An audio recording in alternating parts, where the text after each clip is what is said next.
उधर जयपुर के बीचों बीच एक हरा भरा इलाका भी है जिसे स्थानीय लोग डोल का पहाड़ जंगल कहते हैं। ये वही इलाका है जहां अब 100 एकड़ से ज़्यादा वन भूमि पर मॉल और फिनटेक पार्क बनाए जाने की तैयारी है। लेकिन इस विकास की दौड़ में उजड़ने वाले हैं करीब 2,500 पेड़। इनमें राज्य वृक्षी खेजड़ी भी शामिल रहेगा। राज्य वृक्ष माफ कीजिए। इस पर स्थानीय लोगों से लेकर पर्यावरणविदों तक विरोध के स्वर तेज हो रहे हैं। विरोध प्रदर्शन किए जा रहे हैं। युवाओं का कहना है कि इलाका कुंज कहलाता है। शहर के बीचों बीच एक प्राकृतिक जैव विविधता से भरपूर एक जंगल है जिसे काटा जाना न सिर्फ पर्यावरण के लिए घातक होगा बल्कि जन भावनाओं के भी खिलाफ है। राजनीतिक दल सिर्फ रोटियां सेक रहे हैं।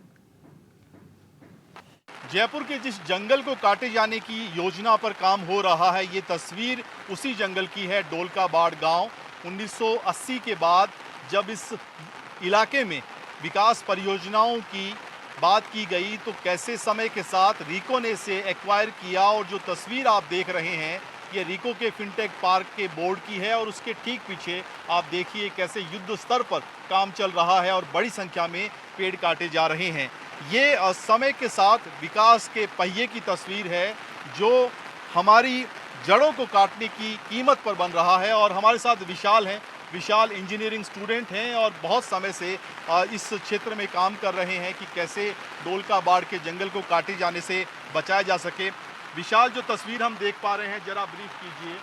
ये रीको का फिनटेक पार्क है और इस इलाके में बहुत महत्वपूर्ण पेड़ काटे गए हैं। हाँ, यहाँ पर पूरे 200 से भी ज़्यादा पेड़ थे और है ना रीको के अनुसार यहाँ पर सिर्फ 38 पेड़ बताए गए। उनको खुद को नहीं पता, जो लोग यहाँ पे पेड़ काउंट करने आए थे उनको पेड़ों का नाम तक नहीं पता है कि ये पेड़ कौन सा है, तो फिर वो कैसे काउंट कर पा रहे हैं। और यहाँ पूरी ज़मीन बहुत ज़्यादा उपजाऊ ज़मीन है। यहाँ पे काफ़ी ज़्यादा बायोडाइवर्सिटी पार्क बन सकता है। रीको के पास काफ़ी बंजर भूमि पड़ी हुई है पूरे जयपुर के अंदर।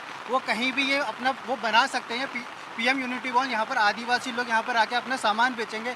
और यहाँ पर एक चीज़ और है कि अपने पास में B2 बाईपास है, वही एकमात्र सहारा है यहाँ पे आने का। यहाँ पर पहले ही बहुत ज़्यादा ट्रैफिक है और ये अगर खुलता है यहाँ पर लोग आते हैं तो यहाँ पे 6,000 7,000 लोगों का यहाँ पे आना होगा तो ट्रैफिक पूरा भर चुका होगा। पूरी रोड वैसे भर चुकी है कि पूरी रोड की हालत वैसे ही ख़राब है अपने यहाँ पर। बिल्कुल, देखिए विशाल जो इंजीनियरिंग स्टूडेंट हैं बहुत आहत हैं, व्यथित हैं और संघर्ष कर रहे हैं कि जो सरकार कोशिश कर रही है इस तस्वीर को, जो हरी भरी तस्वीर है, इसको विकास के जो प्रोजेक्ट हैं उनमें तब्दील करने की, उसको रोका जा सके, बचाया जा सके।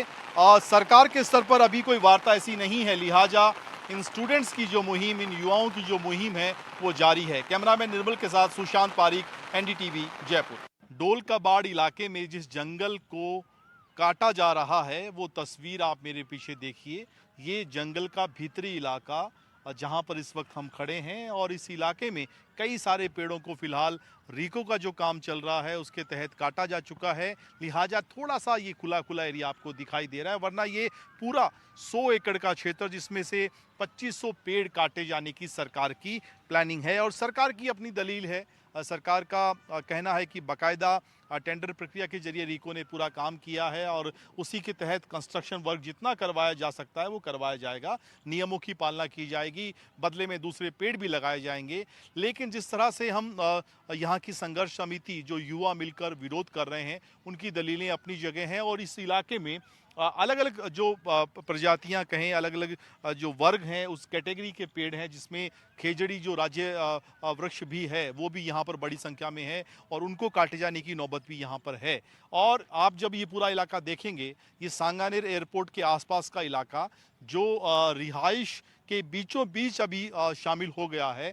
किसी समय में करीब 1980 के आसपास जब ये शहर से बाहर का इलाका था, तब धीरे धीरे जंगल जब विकसित हुआ तो पूरे इलाके में बड़ी तादाद में 100 एकड़ में बड़े महत्वपूर्ण, बड़े पुराने और घने वृक्ष जो हैं उनका जाल था। लेकिन अब इन पर संकट है। सरकार की योजनाओं की भेंट चढ़ने की नौबत यहाँ पर आ रही है और दूसरी तरफ जो कुछ जागरूक युवा हैं उनका संघर्ष भी एक और हमें दिखाई दे रहा है। सरकारें चाहे कांग्रेस की रही हो या मौजूदा सरकार हो, उस तरह से गंभीरता नहीं दिखाती जैसा जब वो विपक्ष में होती हैं तब दिखाती हैं। और अब जब कांग्रेस शासन में भी ये प्रोजेक्ट कंटिन्यू था और ऐसे समय में जब भाजपा की सरकार है तो कांग्रेस इसका विरोध कर रही है, और जब कांग्रेस सत्ता में थी तो फिर भाजपा के नेताओं ने ये कहा था कि ये प्रोजेक्ट रोका जाना चाहिए। तो आप समझ सकते हैं कि सरकारें जब सत्ता में होती हैं तो उनका चेहरा, उनका रवैया, उनका रुख क्या होता है। कैमरामैन